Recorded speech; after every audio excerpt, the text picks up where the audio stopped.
Hello, everyone. I hope you can hear me well. Good morning, good afternoon, good evening, no matter where you are. My name is Yuk Hui. It's my great pleasure to open the second edition of the annual Stiegler's Memorial Lecture, an annual event pay homage to Bernard Stiegler, who passed away in August 2020, exactly 2 years ago. As many of you know, that Bernard was my teacher. And he has been also a colleague and a friend for more than a decade. This annual memorial lecture was initiated by the China Academy of Arts and the Research Network for Philosophy and Technology.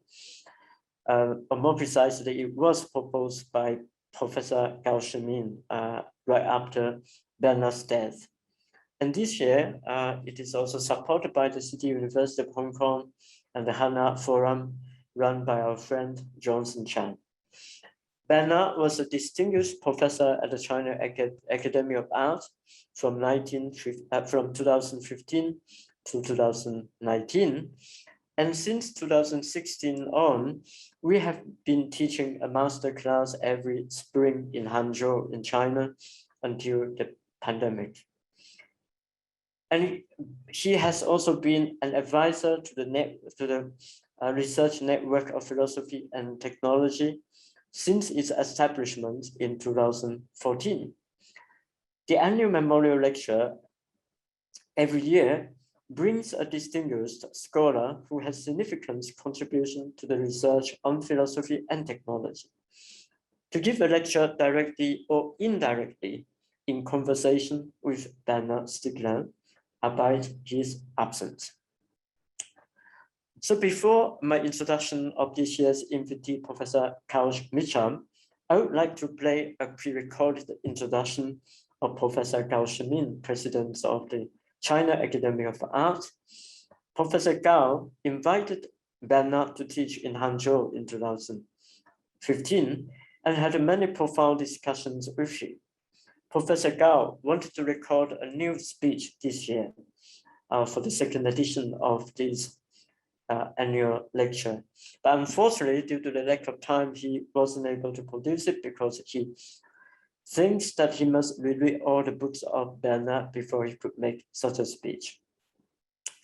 Nonetheless, we will play the clip that was recorded last year because I think you will all be moved by his speech. So we are going to hear Professor Gao Shiming before I will introduce the invitee, our guest today. So please. 朋友们，此刻我们在这里纪念一个伟大的灵魂，中国思想界和艺术界的真挚的朋友，贝尔纳·斯蒂格勒教授。1年之前，斯蒂格勒教授离开了我们。我们为世界哲学在这样一个人类危机的时刻，失去了一位积极的、具有高度创造力的思想家，而感到震惊与悲痛。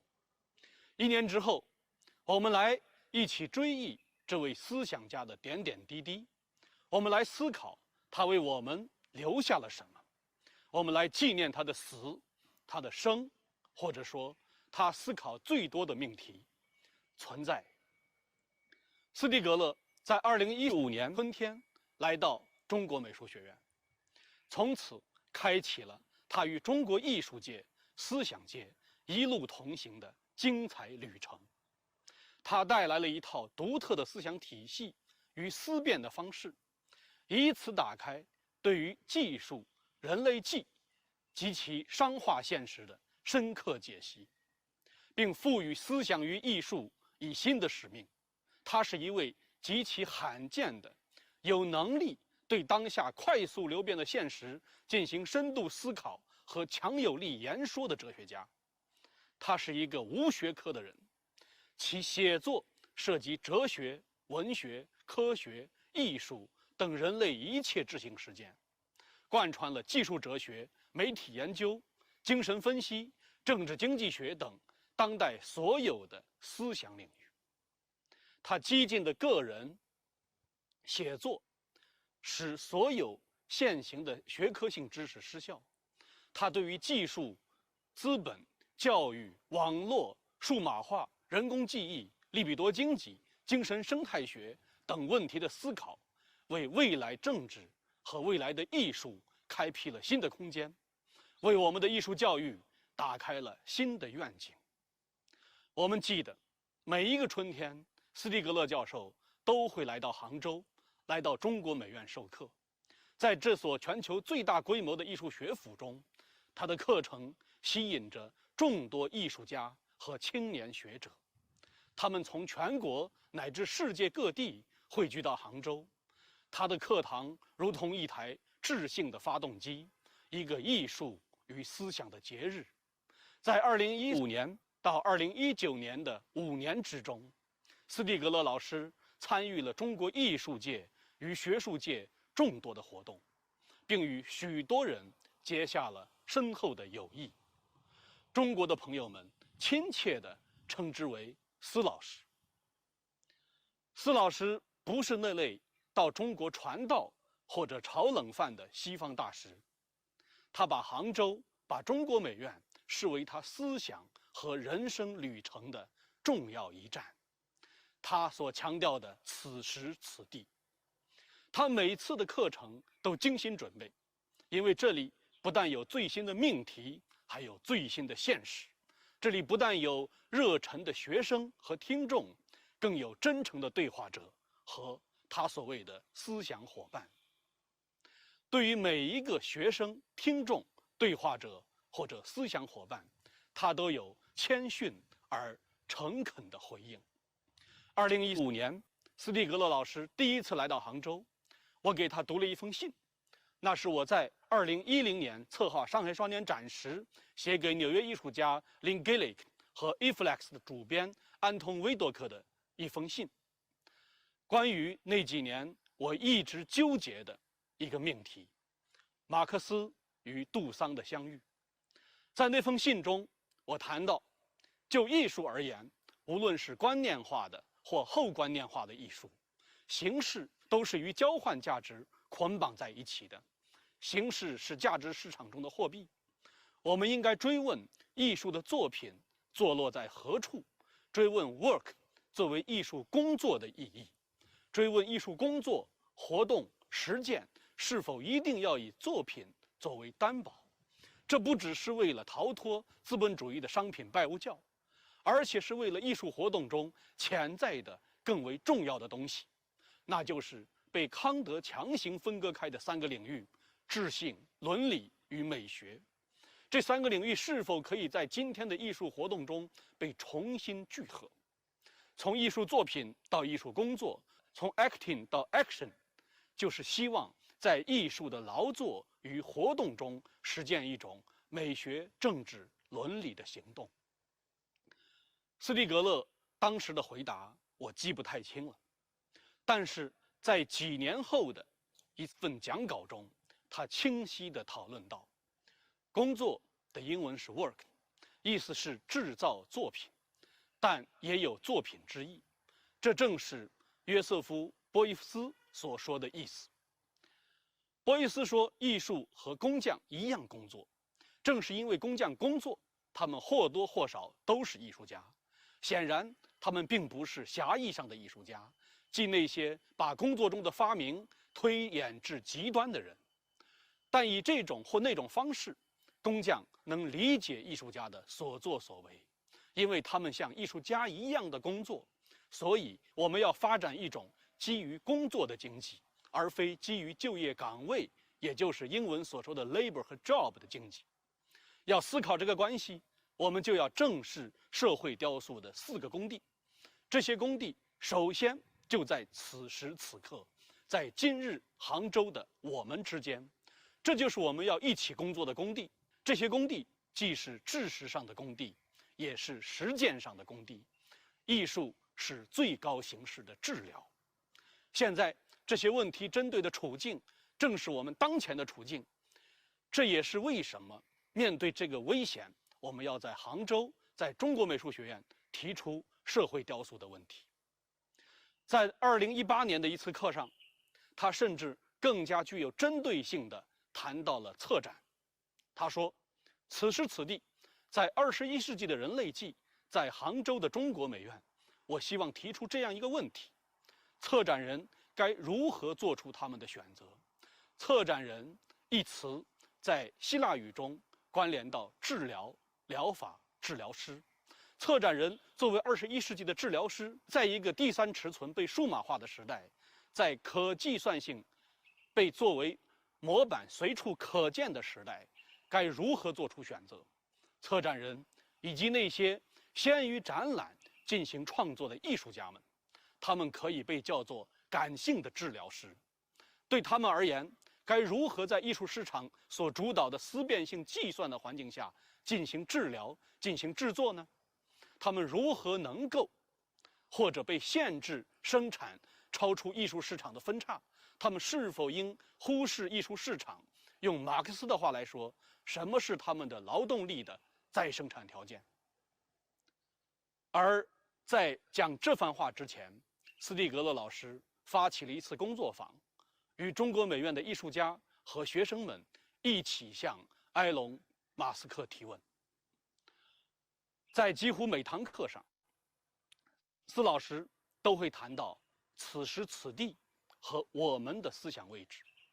他最经常的表达是，在21世纪的今天，特别是此刻在杭州，我们如何研究艺术和艺术教育？就是这样，持续5年，他以巨大的诚意，精心构造起一个宏大的思想视野，与我们共同讨论21世纪艺术的意义和责任。他说，我们必须与亚里士多德、康德、黑格尔、尼采和海德格尔一同思考艺术，既把艺术视为与作品的相遇，也把艺术视作作品的实践，把艺术视为更普遍的构成所谓真理经验之物的一个既具体又特殊的案例。对斯蒂格勒而言，人是一种技术性的存在，一个未完成的存在。人必须找到一条通往未来的路，那就是他命运的真相。而艺术的作用，便是以感性的方式找到这种真理。他说，艺术是对真理的经验中最卓越的模态，因为艺术是超越虚无主义、超越人类纪、超越商之千流的一种拯救性的分叉。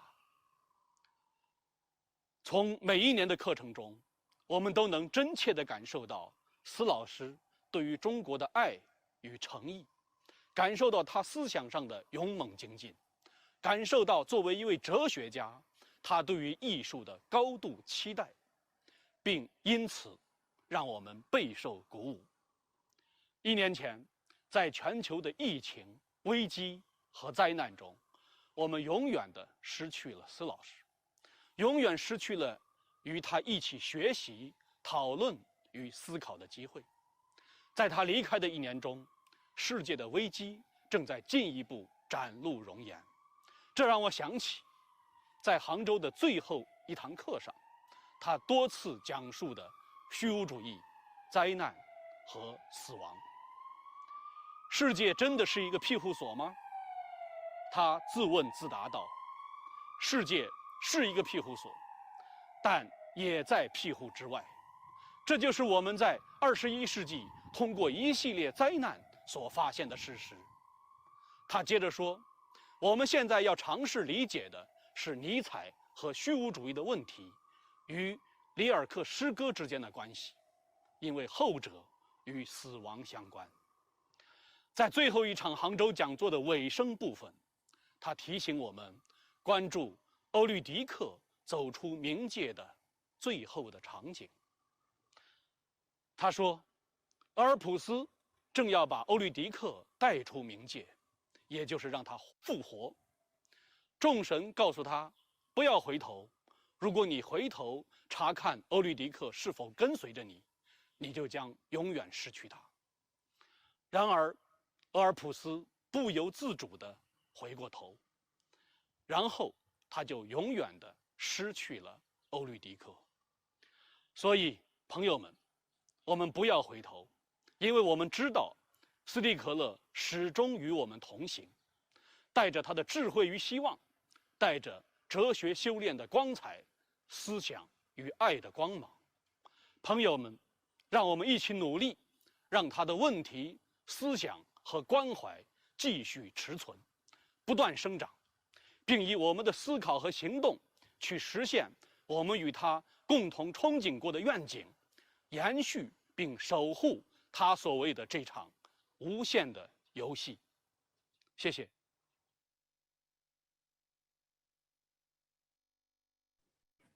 Right, thanks. I think Professor Gau's speech best captures the aim of this lecture series.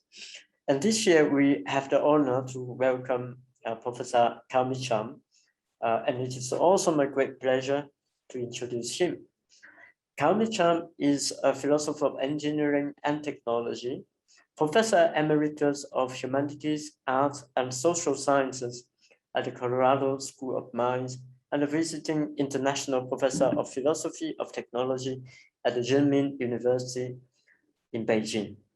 I met Carl Mitchum in October 2017 in Colorado for the first time during my visit to the United States.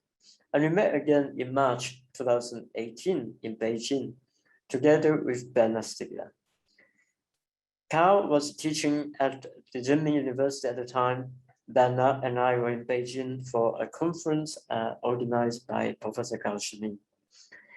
Carl Mitchum is an author and editor of numerous publications, including Oxford Handbook of Interdisciplinary, 2010, with Robert Forderman and Julie Thompson-Klein, Ethics and Science, an Introduction with Adam Bigger, 2012, and Steps Towards a Philosophy of Engineering, Historical, Philosophical, and Critical Essays, 2020. He was a founding member of the Society for Philosophy and Technology in 1976. And as most of you know, that it continues to organize biannual conferences, and served as a member of the Committee on Scientific Freedom and Responsibility of the American Association for the Advancement of Science from 1994 to 2000. I would also like to mention that his two-volume publication of Theology and Technology is re-edited with Jim Groth and Levi Checkett, and is published by Wiffer and Stock Publishers this month, I think 1st of August, and I also heard that Professor Levi Checkett is with us today on Zoom, so thank you. He was also awarded with many prizes, including the Albert Payson USA Prize of the Society for the History of Technology, 1973, International World Technology Network Award for Ethics, 2006, and a doctorate honoris causa from the Universitat Internacional Valenciana, Spain, 2010. Carl Mitchum is also a member of the advisory board of the Research Network for Philosophy and Technology. Today, he's going to give a lecture with the title Political Philosophy of Technology after Leo Strauss. And after his talk, I'm going to give a response, and if there will be time, we will open to questions from the public. So thank you, Carl. The floor is yours.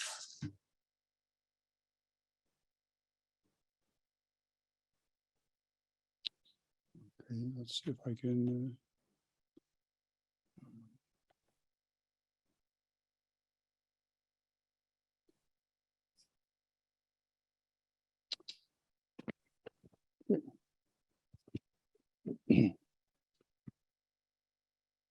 To start, let me sincerely thank Professor Gao Shiming and the Chinese Academy of Art and my colleague, Yuk Hui, for hosting the event and for the compliment of an invitation to give this second Bernard Stiegler Memorial Lecture.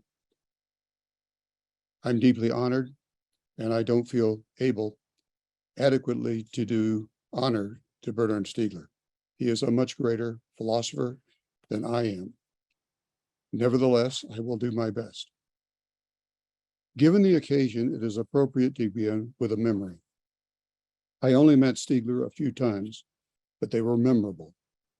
He was at once intense and unassuming, animated by philosophical eros of energetic argument and self-disregarding engagement, particularly with students.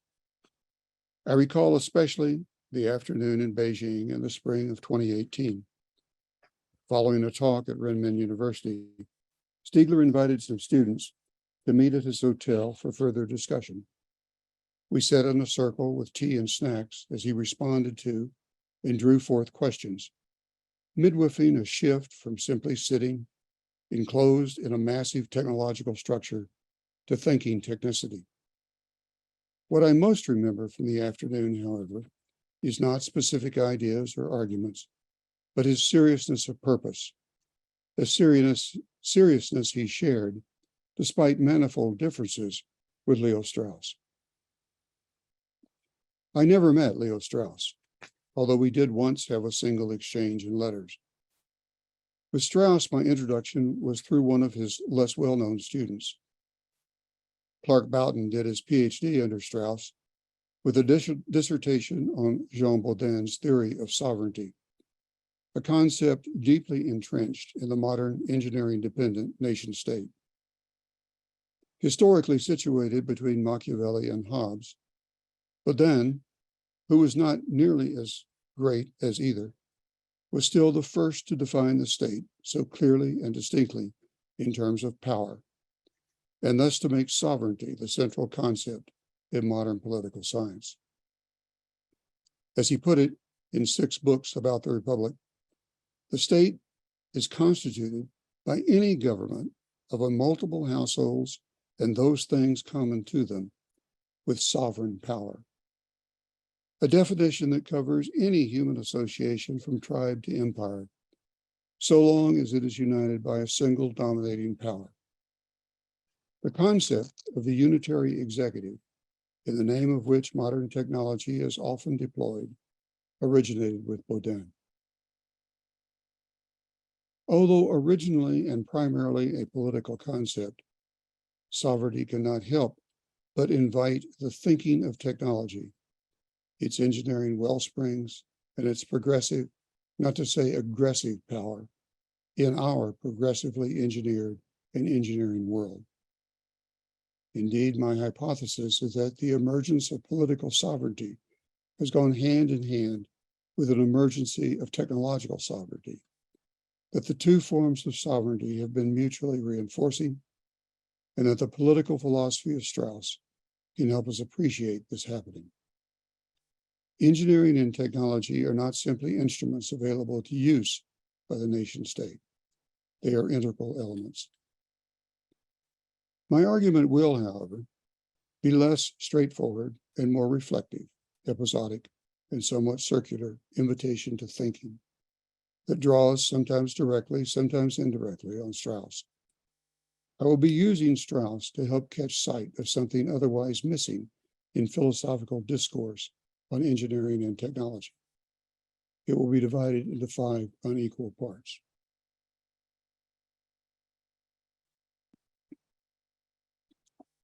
Part 1, cities, empires, and nation states. Prior to the modern period, the two most well-defined post-tribal political orders were cities and empires.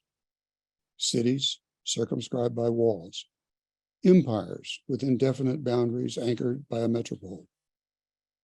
Baudin criticized Aristotle's city-state-based concept of human association in terms not of power, but of human flourishing, as lacking generality.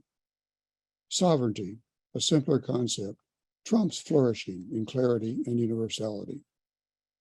The ultimate ineffectiveness of walls for protecting human flourishing from assaults of power as well as in established imperial boundaries, was discovered by Greek city-states and by both Roman and Han emperors, although the Chinese stuck with barrier techniques longer and were slightly more successful.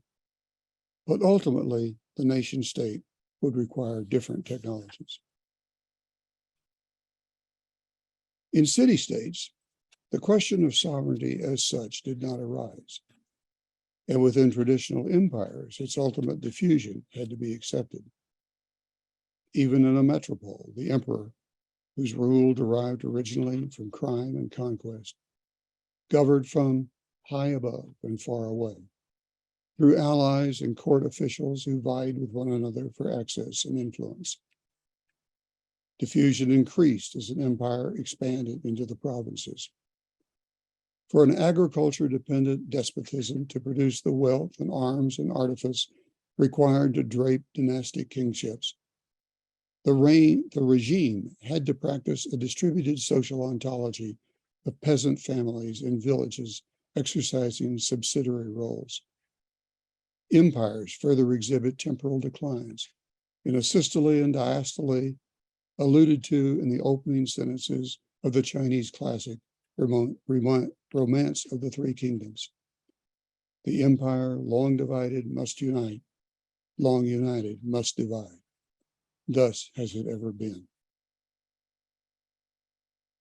Within the confines of city-state walls, powers are even more multiple, obvious, and exercised by all citizens. As Aristotle saw it, the city as city is composed of free men living synoptically, thereby enabling agonistic deliberation. As Strauss describes it, the city-state is the complete association which corresponds to the natural range of the human powers of knowing and loving. No instrumental medium intervenes. At the same time, the city is a site of passions, echoing and intensifying through its infighting the passions of an imperial court, as citizens vie with one another through word and deed to stand out in glory. According to the classics, cities also exhibit recyclings: democracy, monarchy, aristocracy, oligarchy, democracy, and tyranny. According to Polybius, a strong influence on Montesquieu, who in turn influenced James Madison, who drafted the United States Constitution, what is best is a mixed regime of monarchy, aristocracy, and democracy. Best, however, in the distinctly modern sense of creating the most stable order, prescinding from arguments about what may constitute flourishing. The social binding in any political order, including city-states, nevertheless includes, at least for Bourdain, autochthonic and mythic elements. The modern nation-state is something different. It is larger than a city, but not as great as an empire. It takes in a geographically extended but well-bounded territory, ruled by means of consciously constructed sovereignty in the name of a community of citizens sharing an ethnic or cultural identity that grants the government sole legitimate use of force, to adopt Max Weber's definition. Differing from city and empire, it manifests what might be called exposed sovereignty, akin to what was no more than implicit and less executively unified in a city across a miniature empire. Its mythic element is also different, resting in conditions created by Abrahamic revelation religions, especially Christianity. The nation state becomes increasingly dependent on engineering and modern technologies. Boundaries need to be surveyed and enforced, stimulating new forms of administrative engineering, including the monitoring and policing of populations as analyzed by Foucault. Additionally, in order to assert power, whether monarchical or democratic, throughout the territory, power that would otherwise be weakened according to a sociological version of the inverse square law, sovereignty must be affirmed and asserted by means of engineered systems of transport and communication. The most consequent technologies, however, are those of mechanical, chemical, and electrical engineering combined into a mass industrial production.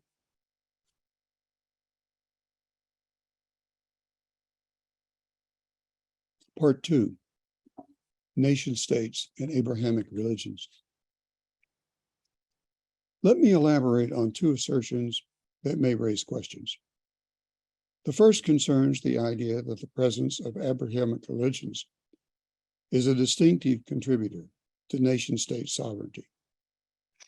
The most obvious connection is the dogma of divine sovereignty in Revelation religion.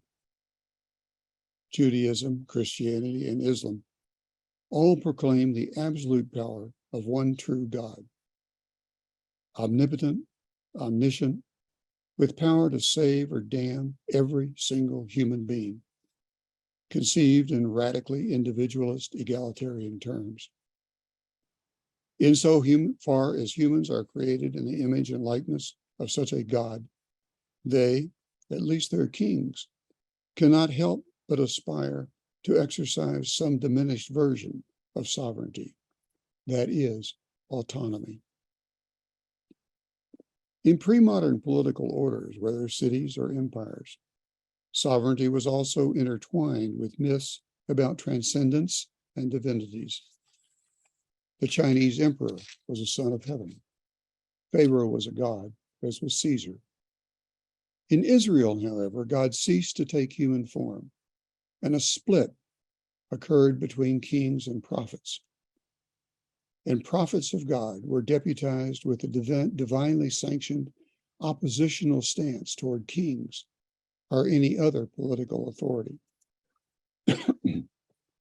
Roman Christianity codified this in the institutional power of a hierarchical church that split the social order into two authorities, secular and spiritual, with the spiritual remaining subdivided into ecclesiastical and monastic. Competition and struggle for sovereign power became a norm of European political life, which with the Reformation turned into extensive domestic and interstate rivalries, ultimately into violence and internecine warfare.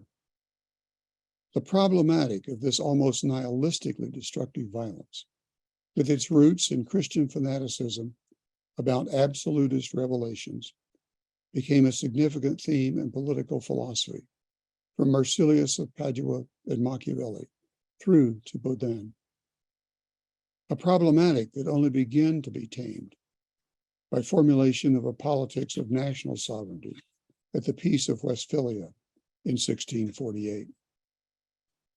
The historically effective further assertion and development of sovereignty in what Rousseau would term a bourgeois society continued with the work of Thomas Hobbes and John Locke through to Hegel, until it was challenged and attacked most philosophically by Friedrich Nietzsche and Martin Heidegger.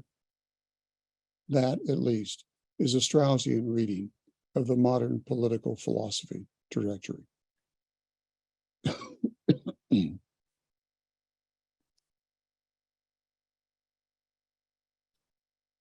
3, Pierre Manet on the nation state.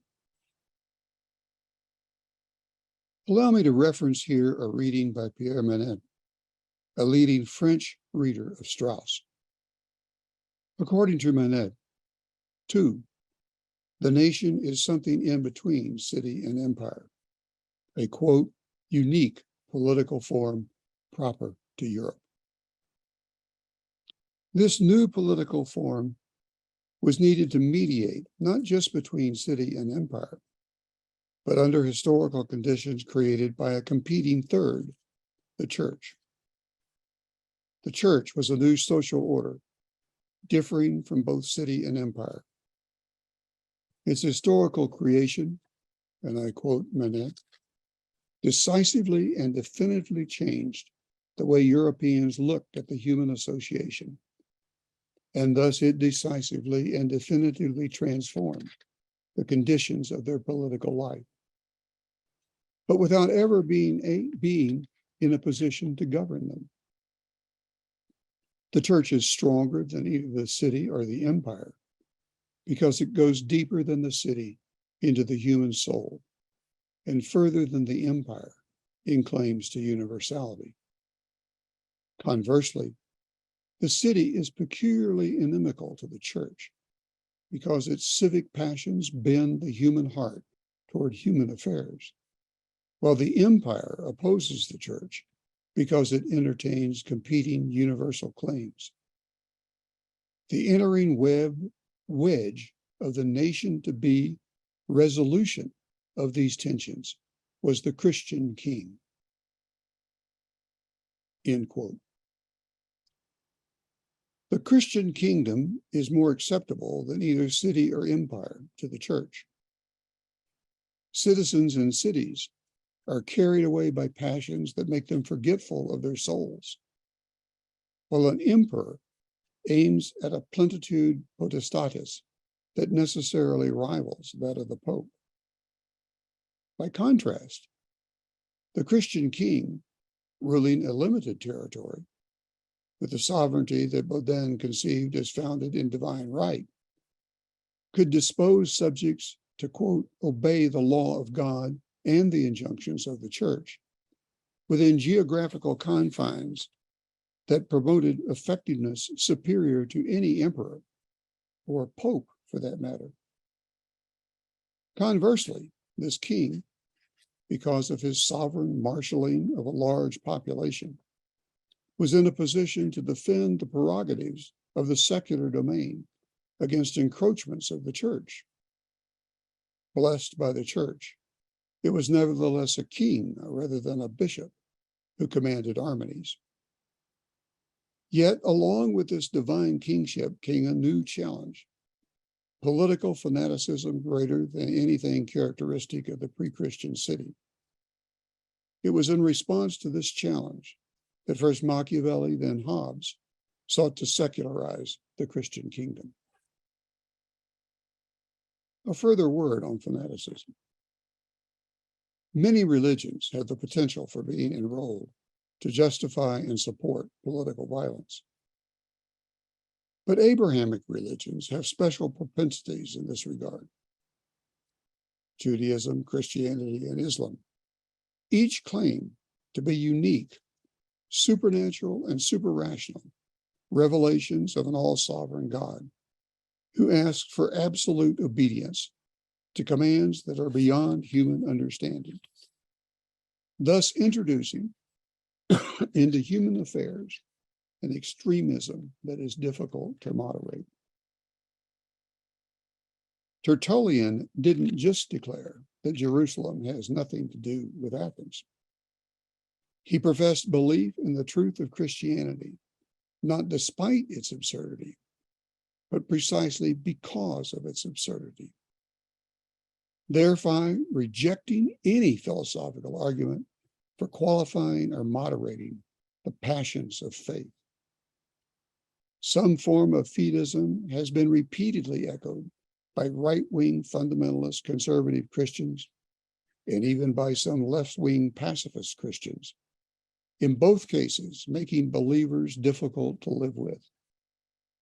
Indeed, as philosopher Elizabeth Anscombe argues, deontology, which can also be hard to live with, mirrors absolutism in secular form.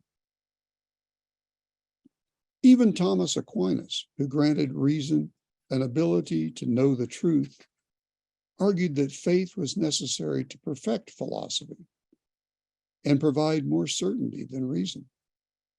As Thomas put the case for political theology in the first question of the Summa Theologia, quote, "It was necessary for the human salvation that certain truths which exceed human reason should be made known by divine revelation, even as regards those truths about God which human reason could have discovered.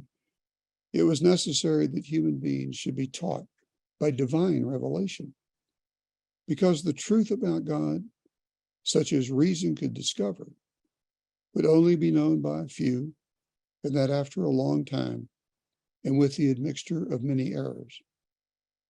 Therefore, in order that salvation might be brought to people with greater convenience and certainty, it was necessary that they should be taught divine truths by divine revelation.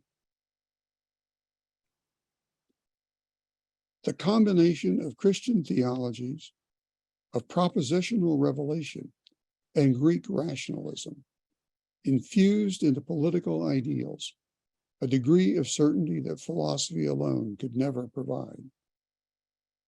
This is a certainty and latent fanaticism lacking in, for example, such traditions as Taoism, Confucianism, and Buddhism. Within the cultural orbits of non-propositionally grounded, practice-based Tao and Dharma traditions, notions of extreme sovereignty are philosophically and politically missing. The clash of civilizations is philosophically real, although parsing relevant distinctions is complex.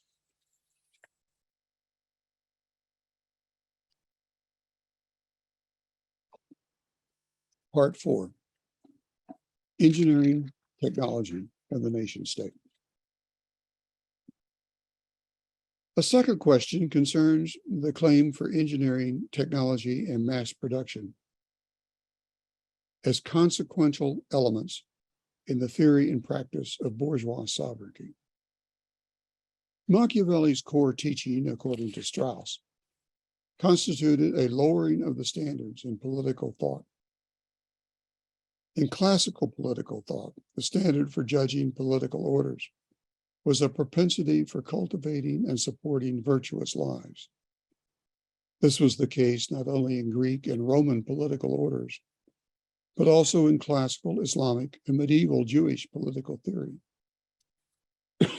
It was even the case, although only glancingly acknowledged by Strauss, in Chinese political thought. Machiavelli radically criticized classical political philosophy by taking its bearings from idealistic, imaginary fictions about the ways people live. The masses, especially the masses to which the church offered spiritual escape from suffering, are decisively motivated, not from above by aspirations to virtue, understood in any noble sense, but from below by attempts to escape the scarcities and depredations of this life, including the crushing consequences of greed and power. Machiavelli therefore argued for a transvaluation of virtue from cardinal and theological narratives emphasizing harmony with the good, to virtue as the power to take control of fortuna, where and whenever she appears, and to bend her to one's will by whatever means available. It is not difficult to recognize what a small step it is from Machiavelli to Francis Bacon in the theory of knowledge as power, aimed at the conquest of nature for the relief of man's estate. In Bacon's New Atlantis, advisors to the prince, if not the prince himself, become scientist engineers.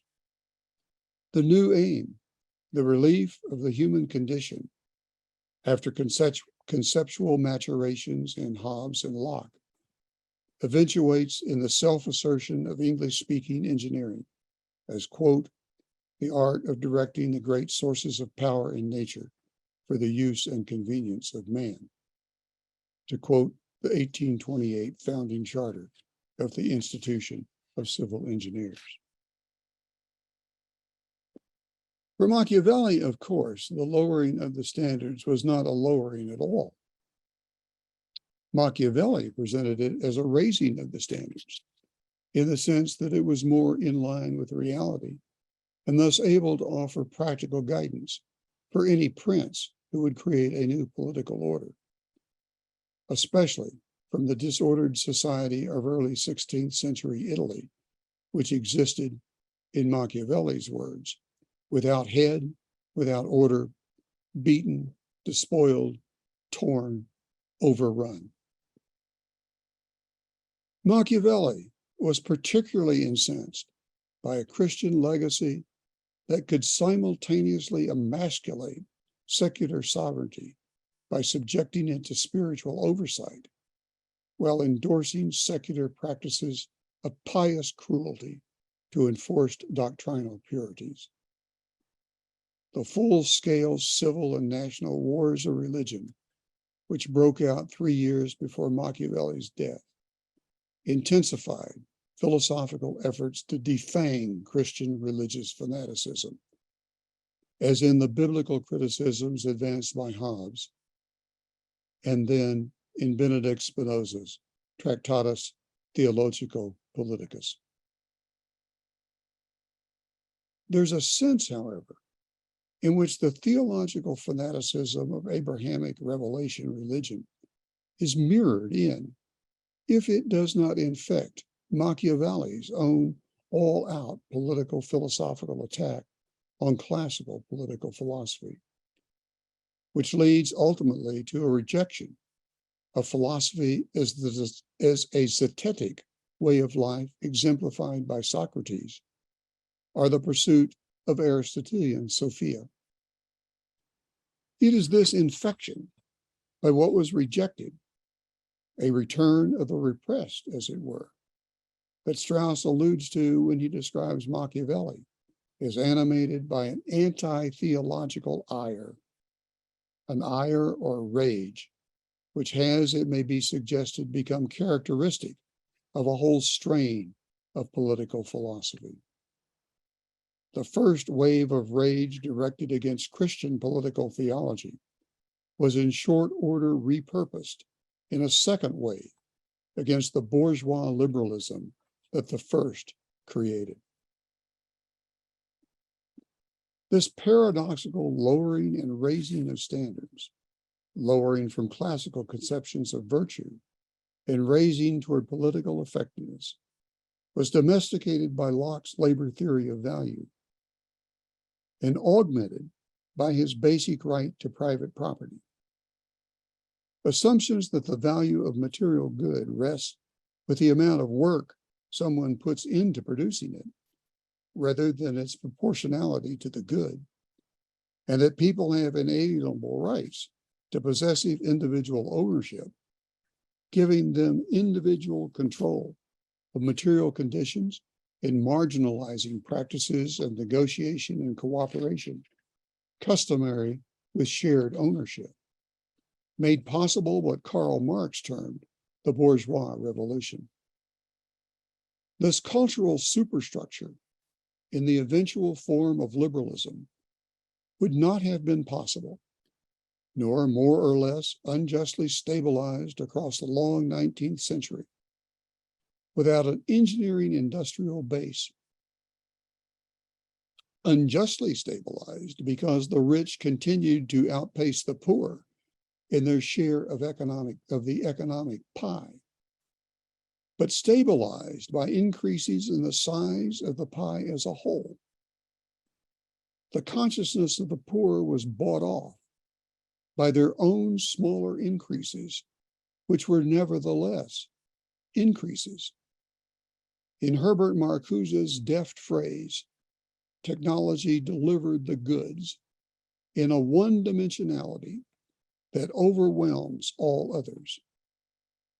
The inability of exploited workers and consumers to perceive what is happening behind our backs has only been aggravated by the platform virtual economy constructed with the internet, in which users are uncomplainingly enrolled as unpaid content producers.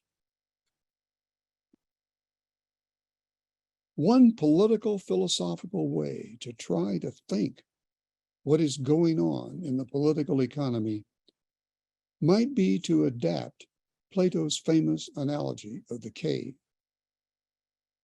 In an essay on how to study Spinoza's theologico-political treatise, Strauss pointed in this direction with an arresting version in which people in the cave have become so prejudiced against, I quote Strauss, an ascent to the light of the sun, that they dig a deeper pit beneath the cave and withdraw into that pit.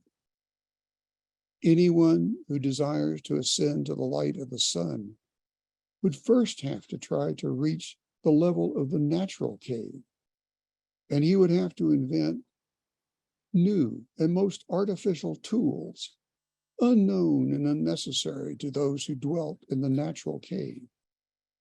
He would be a fool. He would never see the light of the sun. He would lose the last vestige of the memory of the sun if he perversely thought that by inventing his new tools, he had progressed beyond the ancestral cave dwellers, end quote. For Strauss, this offers an image for the trajectory of modern political philosophy, but it is not difficult to imagine a divided line interpretation that incorporates technology even more explicitly than Strauss has already done.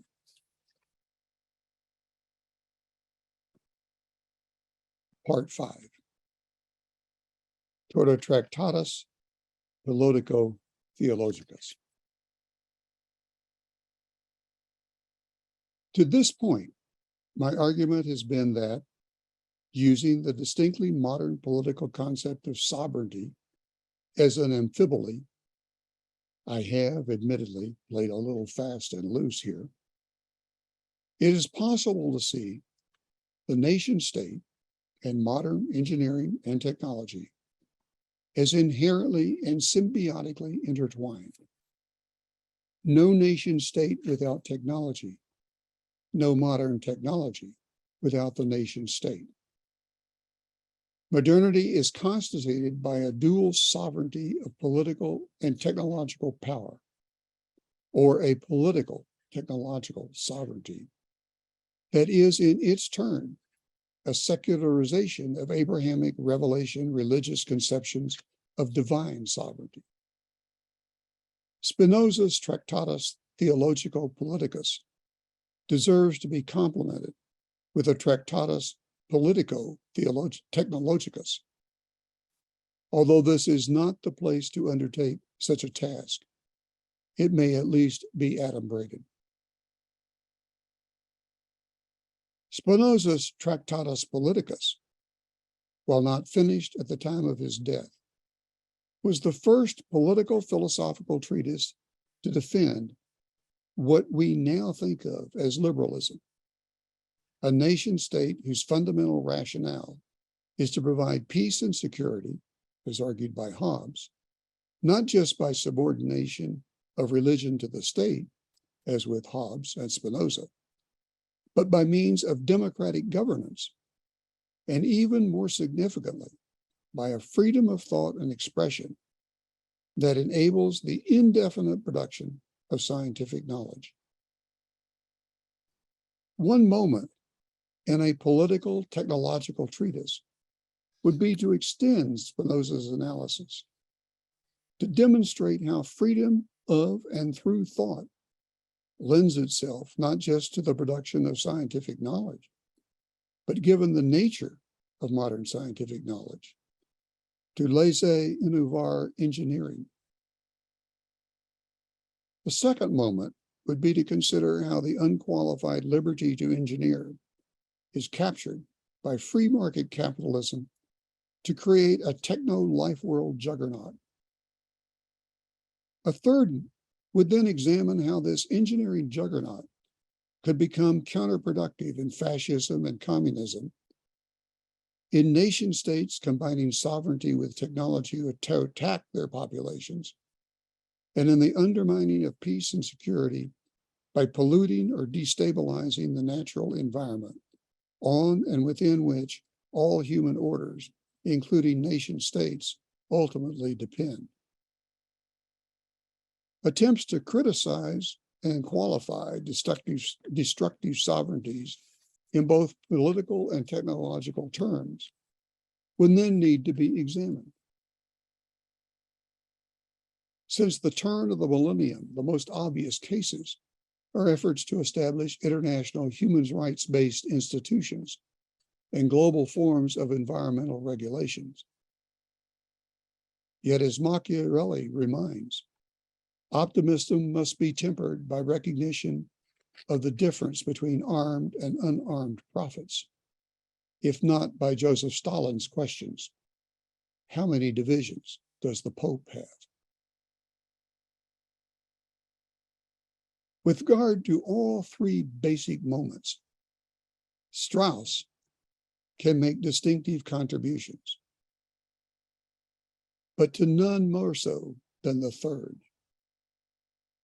Thus, I venture to conclude with a lengthy quotation from the final pages of what is arguably Strauss's greatest book, Thoughts on Machiavelli. As Strauss writes, quote, "The classics were, for almost all practical purposes, what now are called conservatives. In contradistinction to many present-day conservatives, however, they knew that one cannot be distrustful of political or social change without being distrustful of technological change.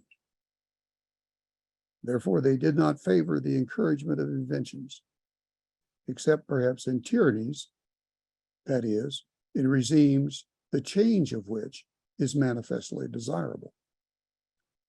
They demanded the strict moral political supervision of inventions.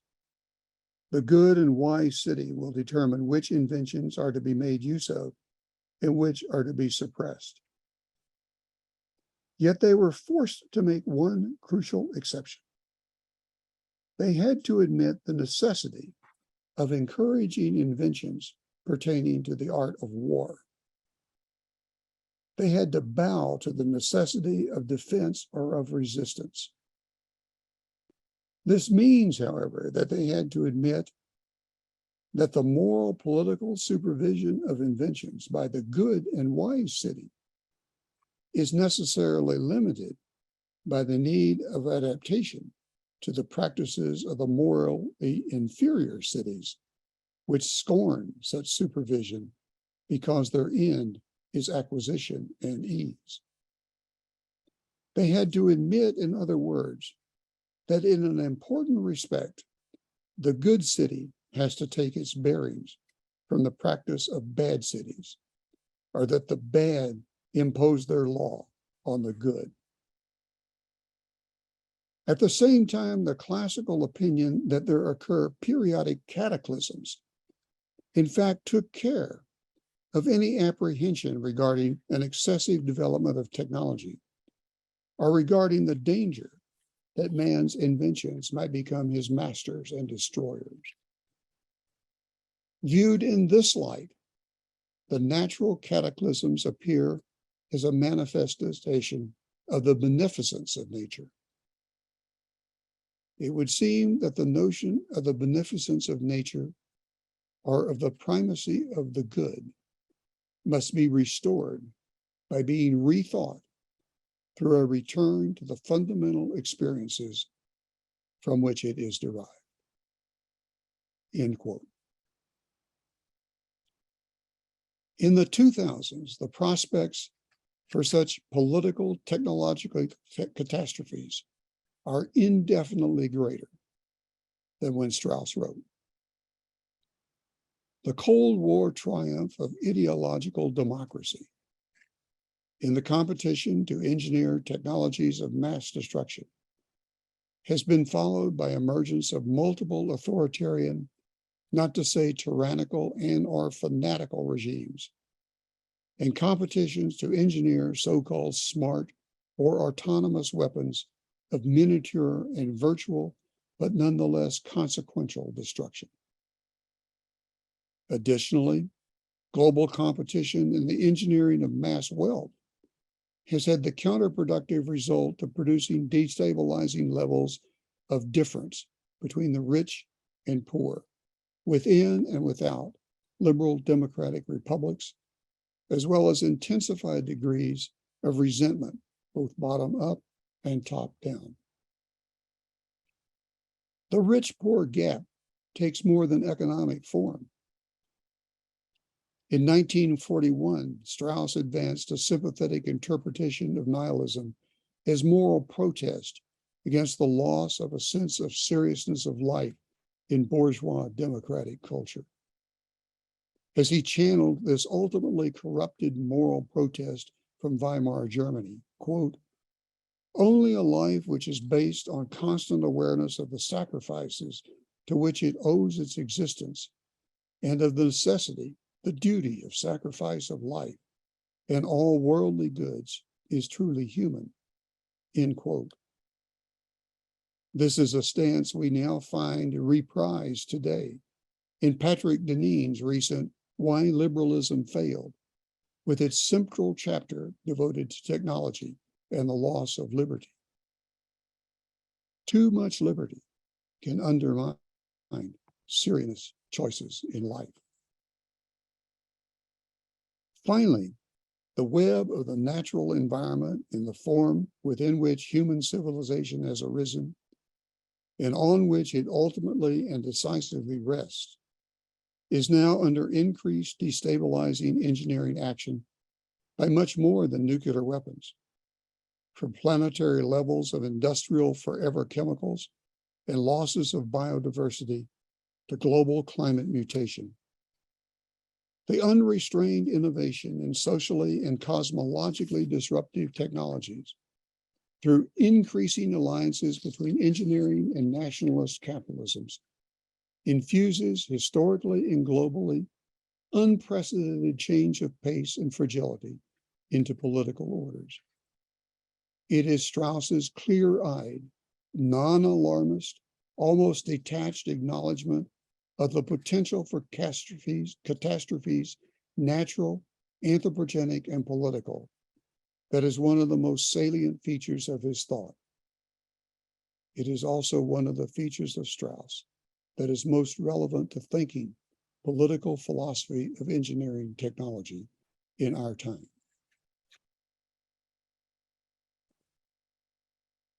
By way of epilogue, let me return to something hinted at in my introductory remarks.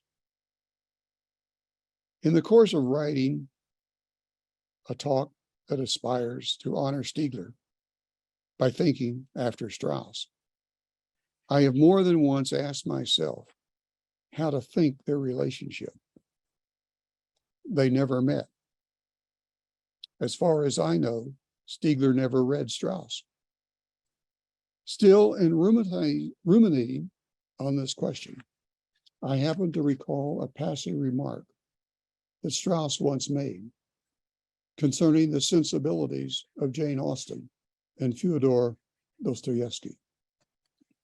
A remark suggesting that he, Strauss, shared more with Austen than Dostoevsky.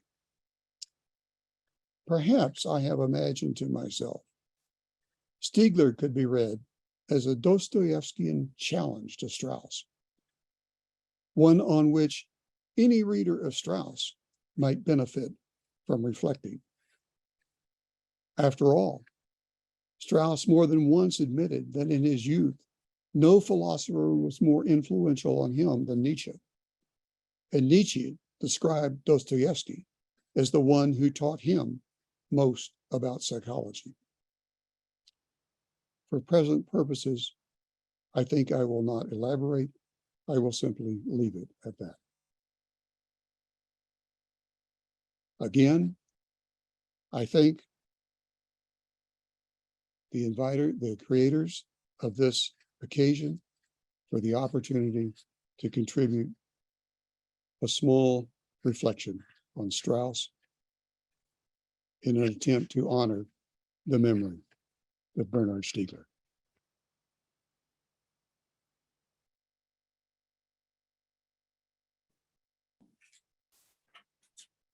Right, thank you very much, Carl, for the great lecture and for the call for Cheftatus political technologicals, and also to suggest an agenda for historical reconstruction of a political philosophy of technology or a political philosophy after Leo Strauss.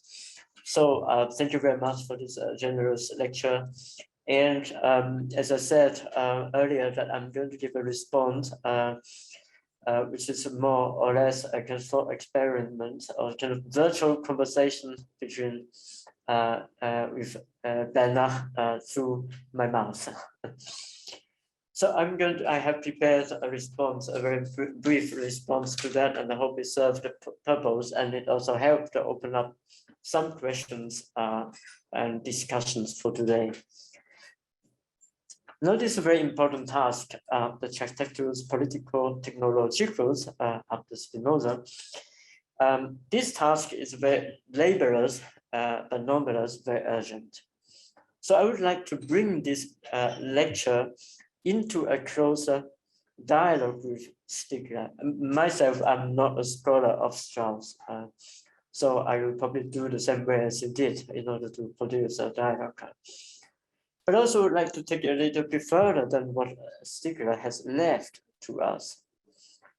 I want to start from the last part of the talk, namely the political philosophy as the first philosophy, as well as the central theme of the lecture, the identification of the concept of technology in and beyond Strauss' political thought.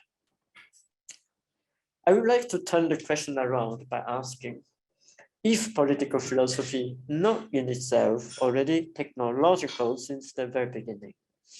And I said this in the spirit of the early Stiegler, who remained a disciple of Jacques Derrida, especially in the first volume of Techniques and Time, where the method of deconstruction is central.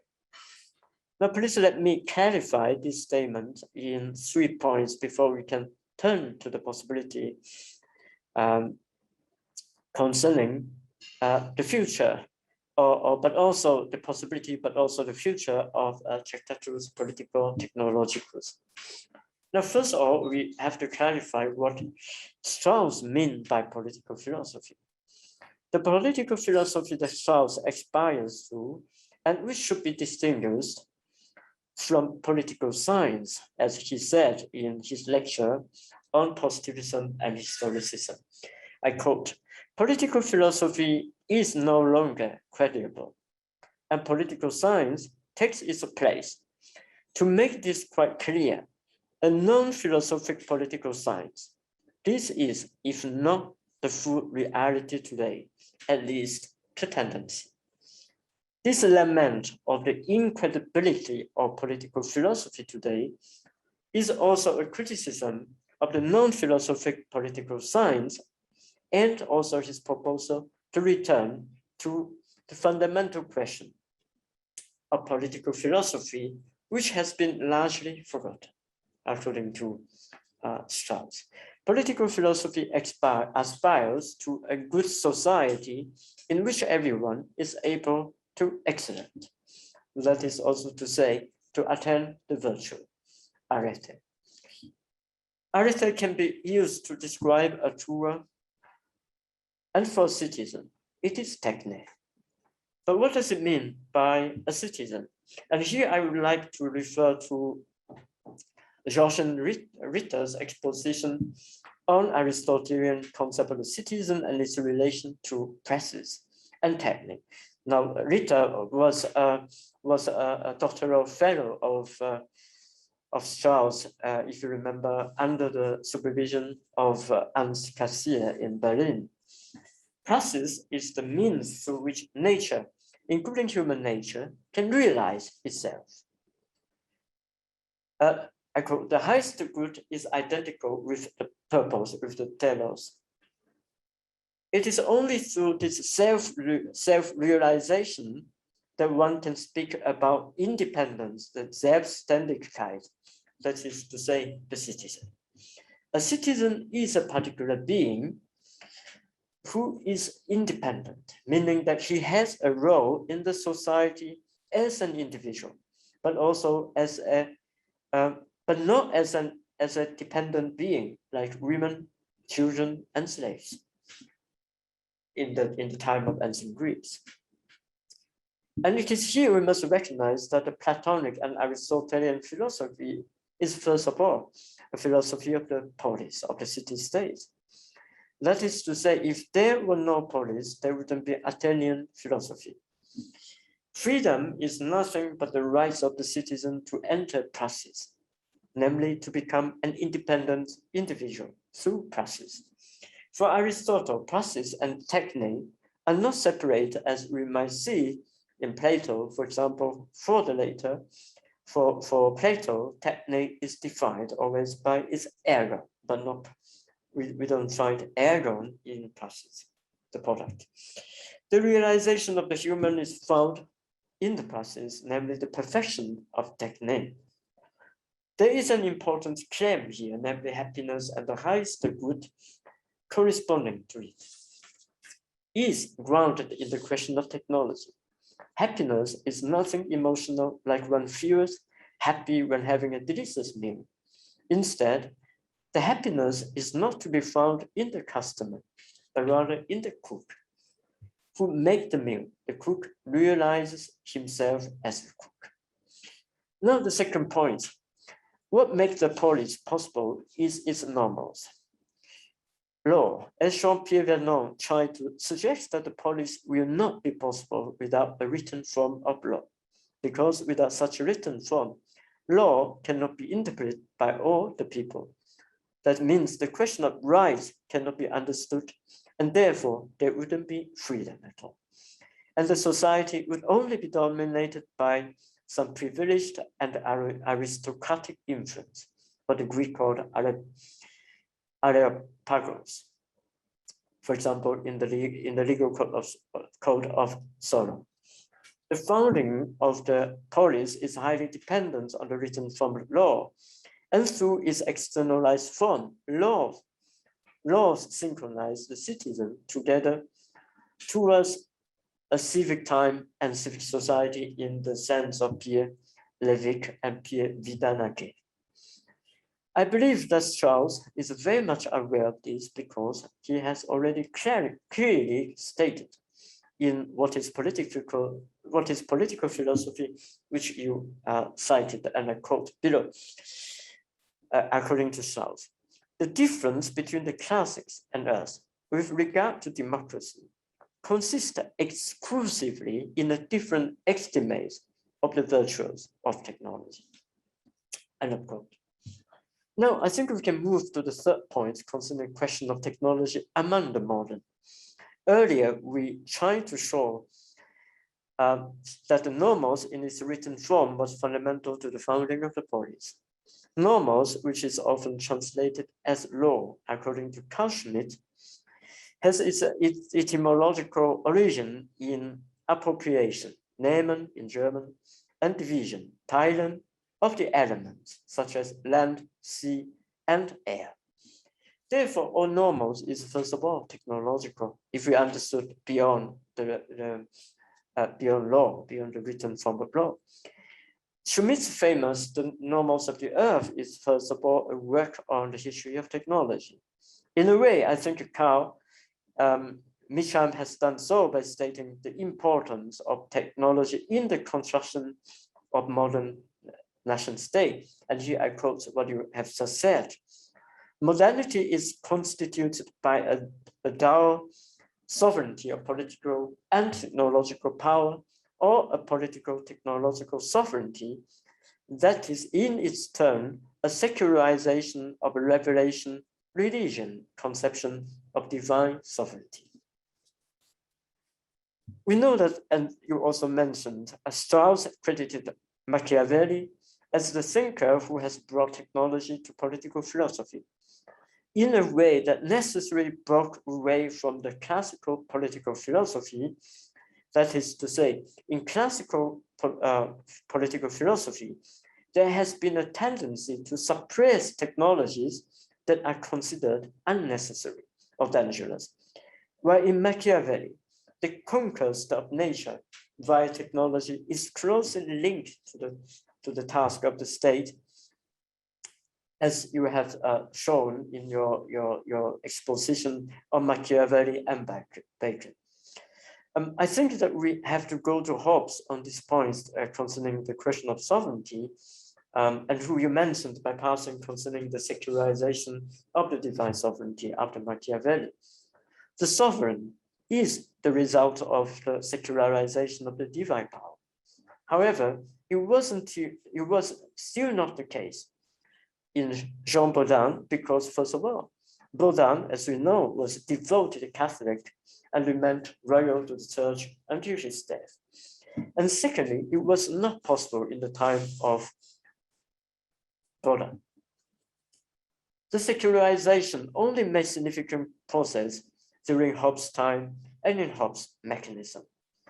What is shared by both Baudin and Hobbes, we know, is that both of them have witnessed the bitterness of civil wars, and the discourse on sovereignty was also a response to the end of the civil wars. Now, I will not go into Strauss' treatise on Hobbes, but more here in the Schmidt's pieces on Hobbes. And as you might know that Schmidt wrote a reference letter to support Strauss' research in France and in England on Hobbes at the time. Now for Schmidt, the Leviathan as the symbol of the sovereign state is born at the same time when the sea power started dominating the land power.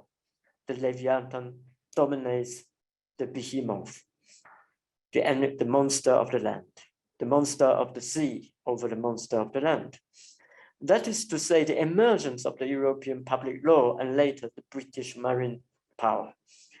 The Hobbesian state is a mechanism in both epistemological and ontological sense.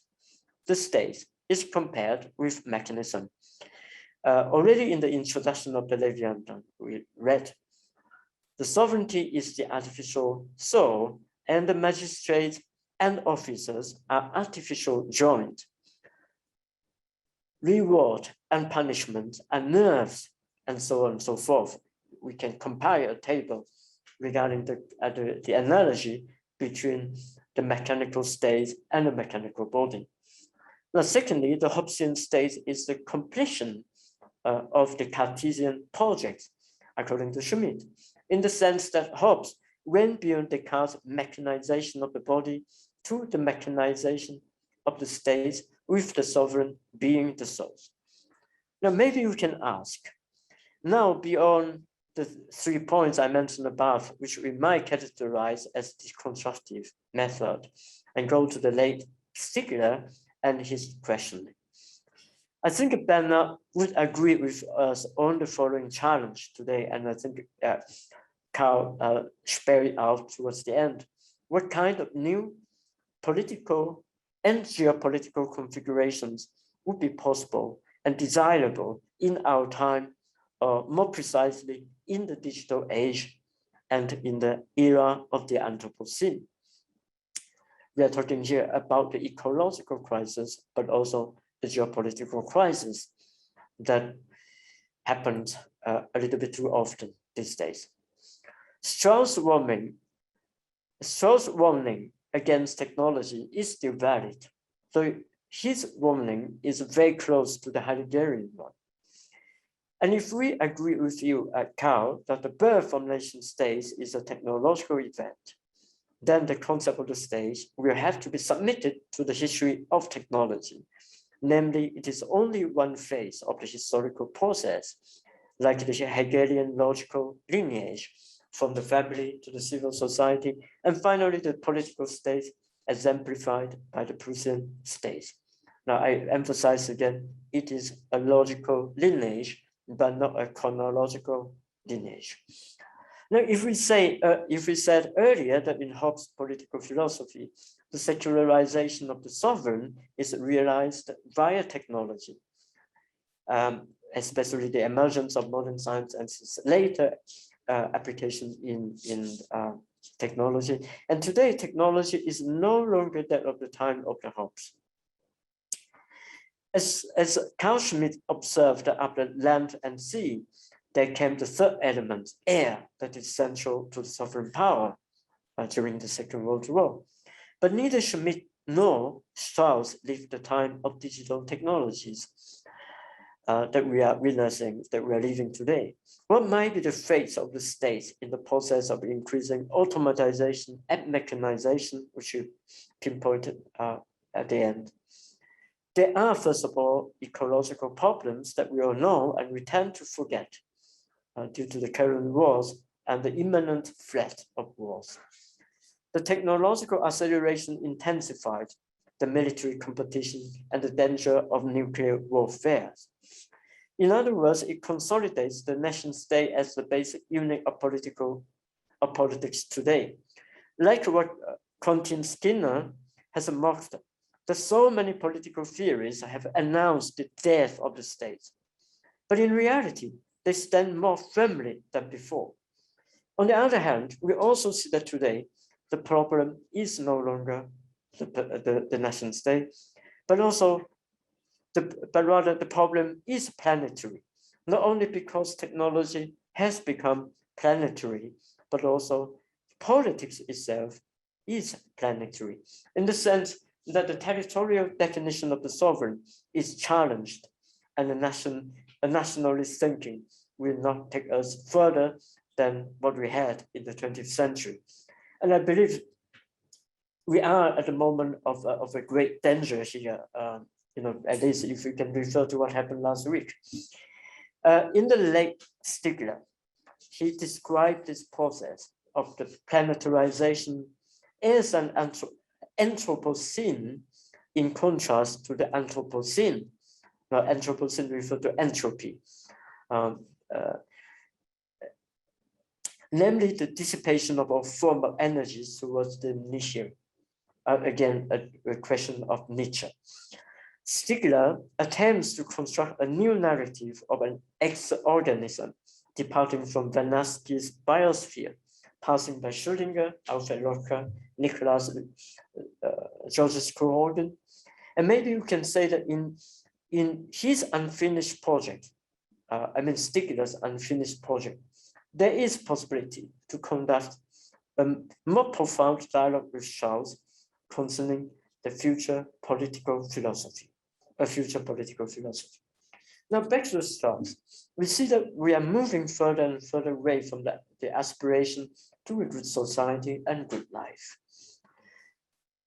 Carl Mitchum reminded us that it is crucial to ask, firstly, what might be the status of technology after Strauss' political philosophy? And secondly, what might be the Straussian political philosophy after a new reading of technology? Now, I'm not sure what the answer might be, since as said before, the task is laborious and nonetheless urgent. Maybe we might agree upon this point, that the political philosophy of the 21st century, Tractatus political technologicus, is fundamentally a philosophy of technology beyond the narrow sense that we understand it today as a discipline of philosophy. Again, I want to thank Carl for bringing us to this agenda, this urgent agenda of constructing a Tractatus political technologicus, and to allow a possible dialogue between Stiegler and Strauss, on whom Stiegler, after my knowledge, my memory, has never commented. So this is my short response to your very rich lecture, and I hope that where we can have a conversation between us, but also with the public who are with us. So I don't know if Carl, you would like to say anything before we open the floor to the public.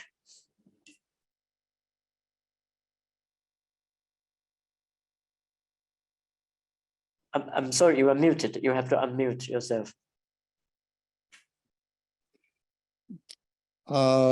You've certainly given me more things to think about, as you always do. I should say that I have been equally engaged with your work, trying to understand a different perspective. You certainly come at the world from a different perspective and offer a new angle at which to tackle Strauss. And I've been trying to read. I was introduced Stiegler as much by you as by anybody. I think I'm less sanguine about the idea of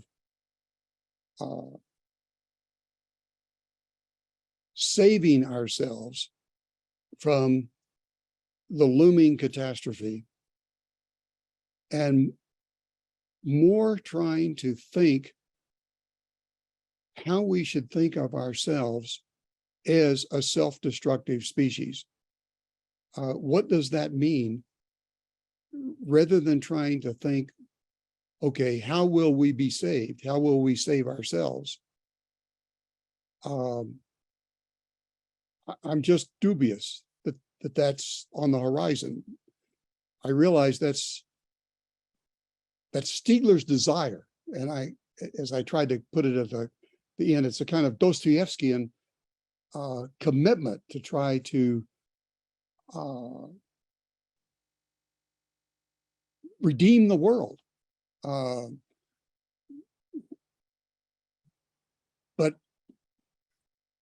I'm at least as a compliment, I want to try to think what it means if that doesn't happen. Now, I need to also try to think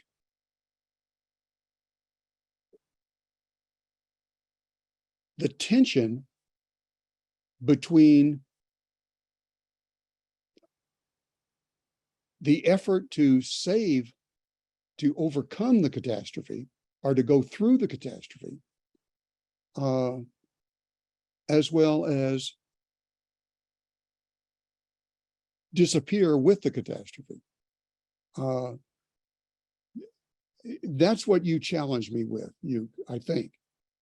And that's what I see Stiegler as a challenge. Stiegler is so insightful about what's happening with the digital world, as you point out. The digital realm is something that Strauss never tried to conceptualize, tried to think, nor Schmidt. And I struggle to think that. I live surrounded by and challenged by it all the time, as in this exchange. But I don't know how to think it. Like I'm flummoxed a little bit by even having this exchange here digitally, rather than somatically. The loss of somatic encounter between us, I don't think is compensated for by our digital encounter right now. Although I'm not ready to throw away the digital encounter. I use it. I taught my class at Rindolph for the last 2 years via Zoom. But I struggle to think it. And I hope that through further engagement between us, I hope that we meet somatically here in the next, sometime in the next 12 months. I plan to come to Hong Kong, that we can continue. But there's some interesting comments I've noticed in the Q&A in the chat. So it would be good to try to include some of them. I would especially like to acknowledge Renee von Schoenberg, with whom I am also in continuous conversation and in dialogue now for more than 20 years. Renee and I have been engaged in trying to think about responsibility in research and engineering. So I think maybe for the purpose of the recording, I'm trying to read his question, and then you answer. That might be good for the purpose of recording. So we have the question from René von Schoenberg. Thanks for a great lecture, as always. Recently, the notion of technological sovereignty has received traction in national policy circles during the COVID-19 crisis as a response to observed dependence on foreign production capacities and restricted access to resources. Do you think this concept has any future in the context of globalized interdependence of tech development with globalized innovation trends? Is this concept not a wrong reaction to an existing problem, namely the erosion of the public-private distinction in terms of access, what we still want to see as national public goods, hence towards planetary public goods in a context, global interdependence? Okay, I agree with Renee, but here's the way I'm caught. I think globalization and recognition of planetary goods and some kind of global political regime is necessary, but I also think it's impossible.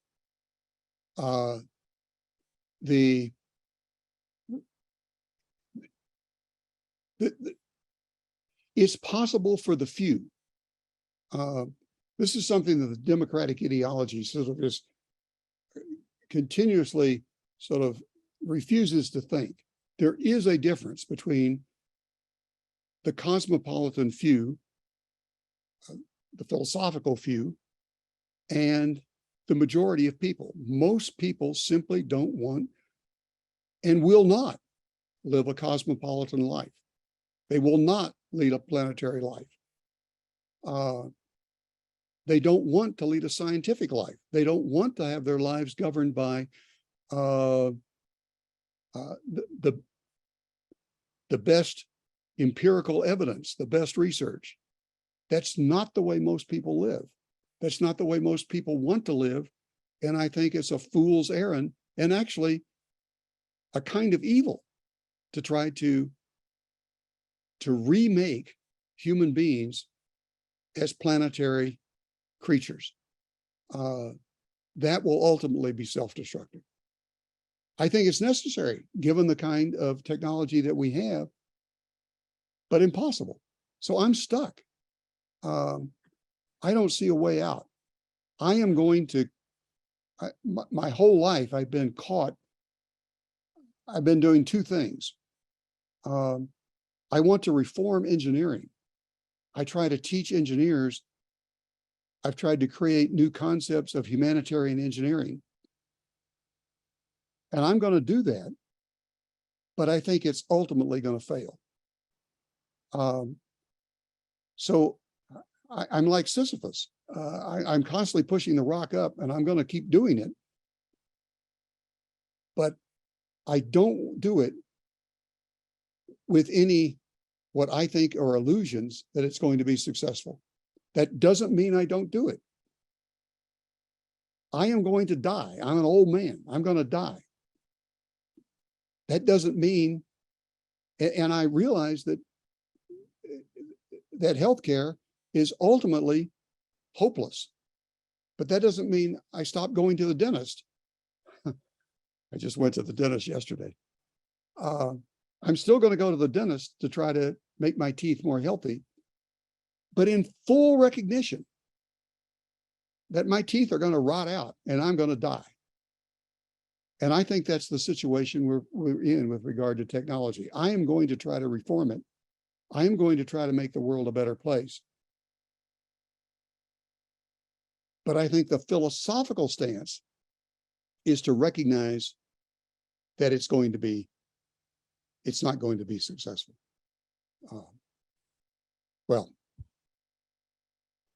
Well, thank you for this pessimistic answer. no, I don't think it's pessimistic. I don't like this pessimism, optimism stuff. Right. It's philosophical. Another way I put this in another piece I did, we're in the situation, the old movie Perils of Pauline, where the woman's tied down on the railroad tracks and the train's coming and the evil guy, is tying her down there on the tracks, and, constantly trying to figure out, is she going to be gotten loose or saved, or is she going to be run over by the train? Well, imagine ourselves as Pauline, and we've tied ourselves to the track of technology, and the train is coming. And we have kind of three basic options. We can look away from the train, ignore that the train is coming, ignore that catastrophe is coming. That's the position that most human beings take. It's really hard to think looming disaster. It's very, very difficult. We don't want to do it. We're constitutionally impaired in that respect. Another situation is to imagine that we're going to be able to free ourselves. This is the MacGyver solution.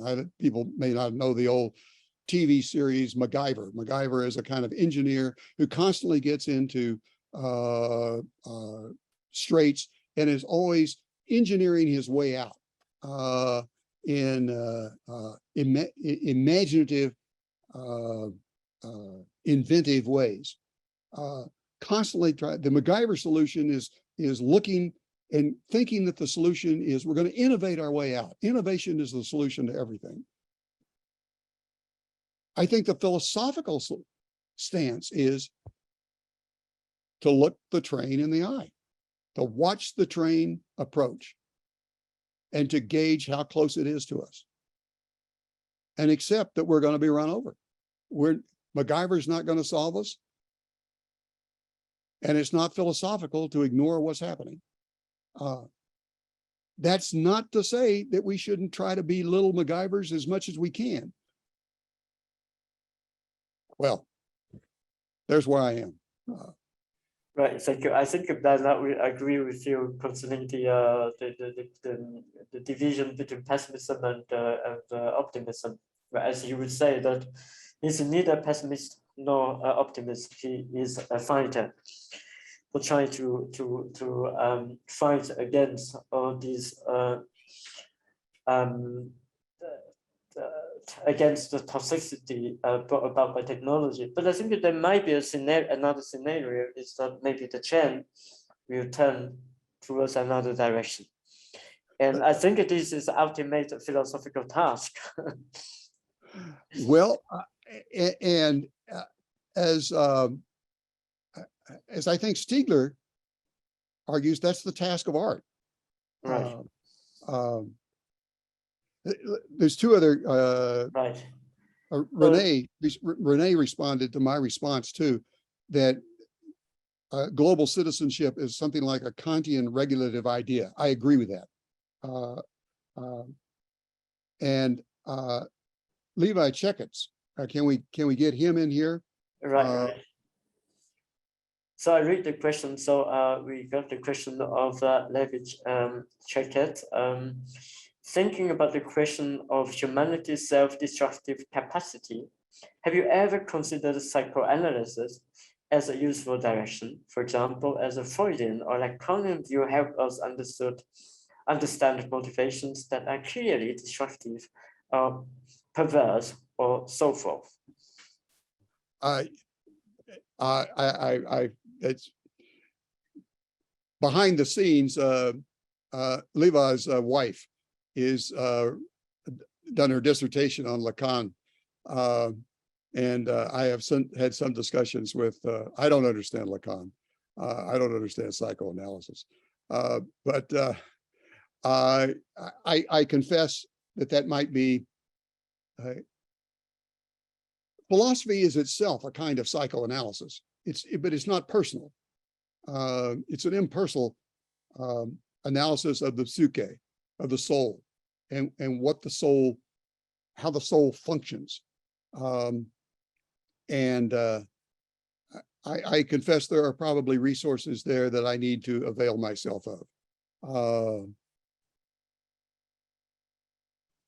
Actually, I think it's interesting because towards the end of the talk, you mentioned about errors. You want to talk about the errors in Stiegler and Strauss. And yesterday, when I was trying to prepare my response, actually, I was looking into my notes on Strauss' lectures on symposium.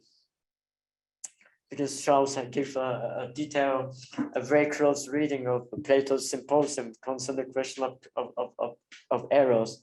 And I think that might be interesting reading to interesting way to compare his reading of the Symposium and Stiegler's reading of the Symposium concerning errors and desire, which I did on the part of Stiegler last year. But that may bring us to a possibility to answer Levy's question in the future. Yes. I think we got also another question earlier. Can you expand on the idea of the state as a technology? Shouldn't engineering be able to help create a better one? Is this prospect what you are thinking about with respect to Spinoza?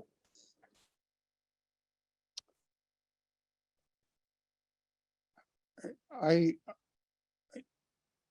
not sure what's meant by better. It's certainly technology.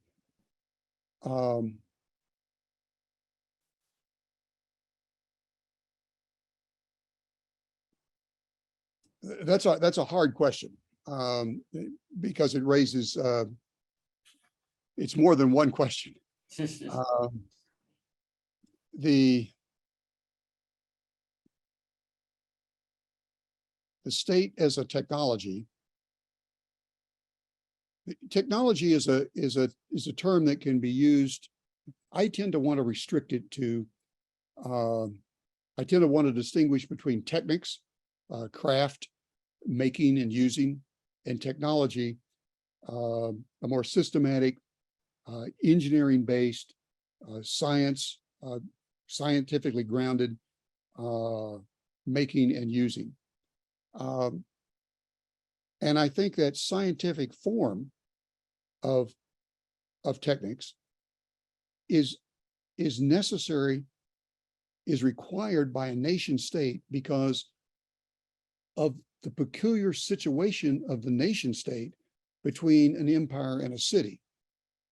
That an empire just accepts, and this is Pierre Manet's notion, an empire just accepts the fact that the emperor, although he claims to rule, doesn't. The old Chinese saying, what do you do? What about the empire? Well, the empire is high above and far away. The emperor is important, and we think about him, we remember him, but we lead our own lives here in the village, in the family, on the farm, in the city away from the metropole. And even in the metropole, the emperor's power is diluted. It's more symbolic than material. After the initial conquest that creates the empire begins in war and conquest and crime.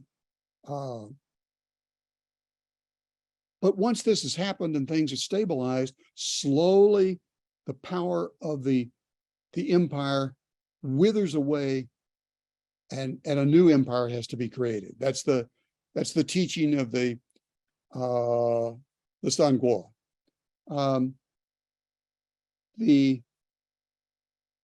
The city is so compact that power is also diffused within it in an agonistic way. All the citizens are constantly competing in word and deed to stand out, and some stand out for a while and then others stand out. There's no central authority. There's always a revolving, emerging, constellating, and then falling apart center in the city.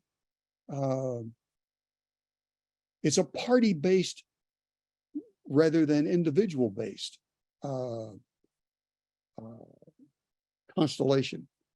The nation state is like a city. It's like a miniature empire. So it has boundaries like a city, but if it's going to do that, it has to have civil infrastructure. It has to create an infrastructure of roads and communication. The mail system as a means of communication between the capital and the periphery has to be much more effective than it is in an empire. In an empire, you can allow the communications, the memorials from and to the emperor to take months, even years, to get from the metropole to the provinces. Doesn't matter. In a nation state, you can't allow that because it's a more power-based social institution that, because it's more power-based, it requires the utilization of and dependence upon technology, and therefore it funds the development of technology. The foundation of the institution of civil engineering, first of all, engineering was originally a corps in the military. Engineers were simply soldiers. The civil engineers, the first organization of civil engineers, received a charter from the king because the king needed them. So they were deputized in a way that prophets were deputized by Yahweh, but not to oppose the king, to criticize the king, but to protect the king, to enlarge the king's power. Engineers are politically deputized by the king because he needs them. And they recognize that they are dependent upon the king in the form of corporate power to pay their wages, to fund their research, to fund their constructions, which they enjoy doing. The existential pleasures of engineering take place at the pleasure of the king or the president. The distinction between king and president is irrelevant. Once you have a centralized executive. Well, here we have another one. So I think we actually have a 3 questions, but I think I don't know if you would like to answer all these 3 questions, or would you like to only choose one? I mean, it depends on the energy that you have. It's up to you. Well, let's look at them. Let's look at them here. We've Okay, got, so we look at the these 3 questions. So the first one from Mikhail Fedoshenko. Thanks for the great event. Question to both of you. You briefly touched on the question of technological and societal acceleration, considering the notion that both left and right acceleration are deeply ideological tendencies in the process of acceleration. Can you elaborate on what ontological way is there for technology and politics? What economic models can enrich the post-capitalist intentionality of contemporary technology, and do you consider this intentionality as emancipatory at all? Thanks to Mikhail Fedoshenko. The question of acceleration, I just mentioned in one little line, but it's deeply important. I think that one of the most serious and unthought challenges in the world today is simply speed, the speed of change. It's so destabilizing. I go back to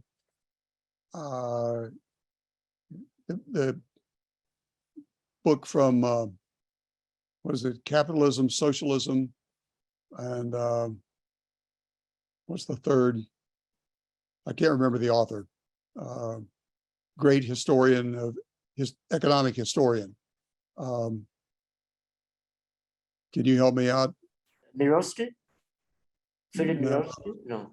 He's a Viennese. Viennese. Schumpeter. His Capitalism, Socialism, and Democracy. He argued that the speed of capitalist change would ultimately undermine capitalism. Now, he was wrong about that. But I think it's possible that the speed of technological change can undermine technology. It certainly undermines social life. A big motivation for Trumpism in the United States is simply objection, resistance, rebellion against social change. Make America great again. Go back to the 1950s, 1960s. It's too destabilizing. We can't live with it. It's impossible to live with it. For the majority of people, that's simply true. And we ignore this at our peril. It's very hard for scientists to live with. Scientists have to go through years of socialization to accept the churn of change, conceptual change and knowledge change that takes place in knowledge production and science. And they still resist it. That's the reason we have so much misconduct and fraud in science. Even scientists, after 20 years of socialization and education to accept it, it's difficult. It's not totally successful. Well, if scientists can't learn to live with it and be comfortable, who thinks that the public can learn to live with it and be comfortable? They can't. They won't. They will reject it. Trump is a political genius. People make fun of him, but he tapped into this and revealed it in ways that the cosmopolitan liberals didn't recognize. Well, I don't know where we're going with the increase in speed of social change, and it's not progress. It's simply change. I think he was referring here to kind of two ideologies of acceleration. One on the left, accelerationists believe that by accelerating technology, we can attain full automation. That means to create more free time for the population. But the right wing, the right acceleration, believe that if we accelerate, we can create super intelligence, which is able to do all the planning. That means to complete. Artificial intelligence is the solution.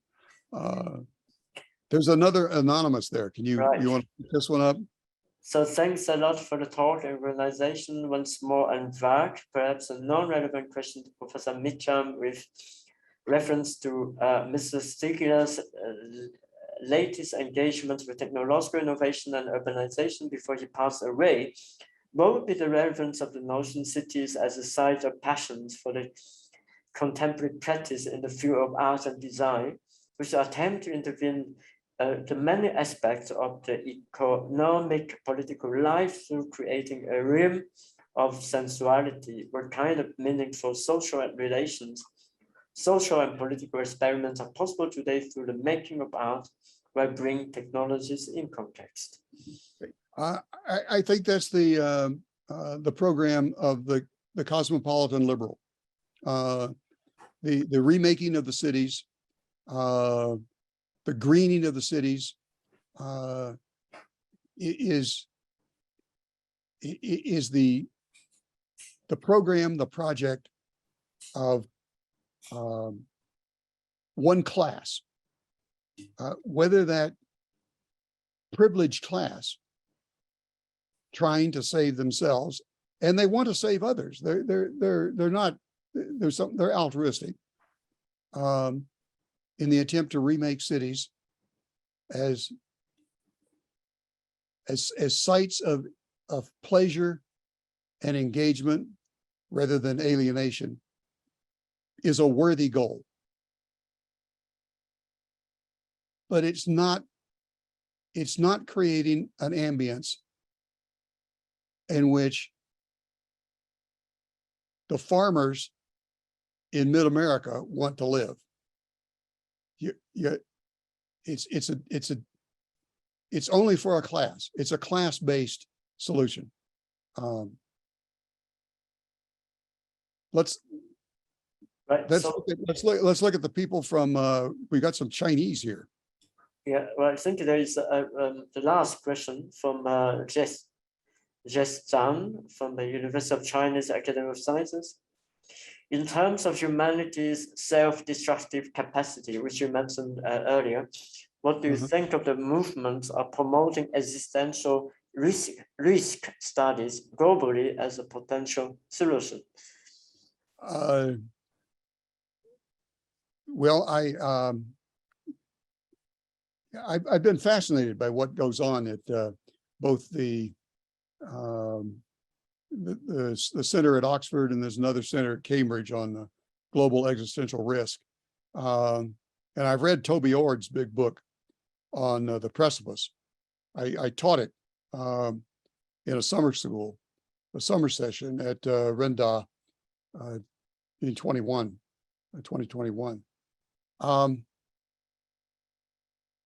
Again, I think this is a privileged class-based solution. I'm just not sure it can.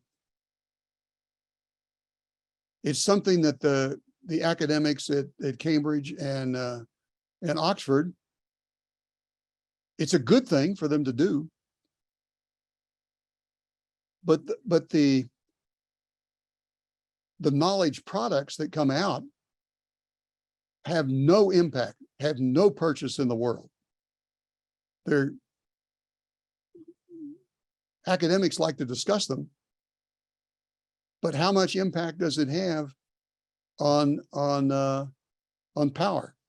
As far as I can tell, none. In fact, the big oligarchs give money to those institutes to salve their conscience. But do they pay any attention to the knowledge produced by those institutes? No, they go buy their big behemoth yachts and live on them. So I just don't know where it's. Yeah, I think it's devoid of traction in the political world. It's getting some traction in the academic world, and I pay attention to it, and I think it's interesting. But I also think it's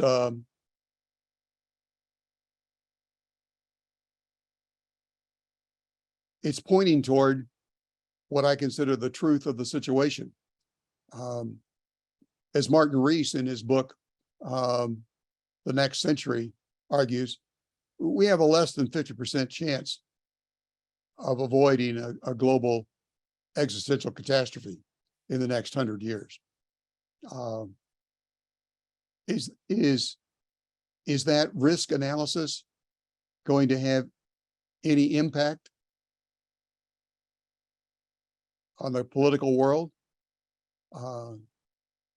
It didn't have any impact on Putin. It doesn't seem to be having any impact on the American political scene or on the Chinese. The Chinese are probably doing more in response to such knowledge than anybody else. But I'm not sure that even the Chinese are doing enough. Well, maybe we've run out of time, Yuk. Yeah. So thank you very much. Even though I was always wonder if this existence already started, is not a kind of transhumanist ideology in disguise. But anyway, so thank you very much, and thank everyone for attending this memorial lecture by Carl. And well, I want to thank Carl Mitchum, and also to thank everyone. Also to thank my colleagues from the Research Network for Philosophy and Technology, Ashley Ron and Edwin Lowe for helping to organize this memorial lecture. And well, thank everyone, and I hope that we will see each other next year at this time to remember.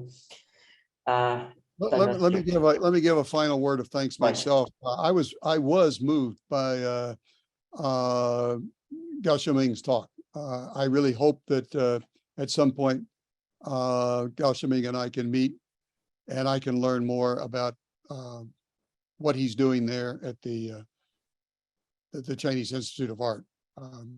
I'm impressed. It was a moving talk. Right. And So, thanks to all the logistics of your team there at the network. And I hope that we have more occasions to meet in the near future. It's been a great dialogue. yeah. Even if we didn't get very somatic. Yeah, thank you very much, and I hope that in the near future we'll be able to meet in person, not only online. Yeah.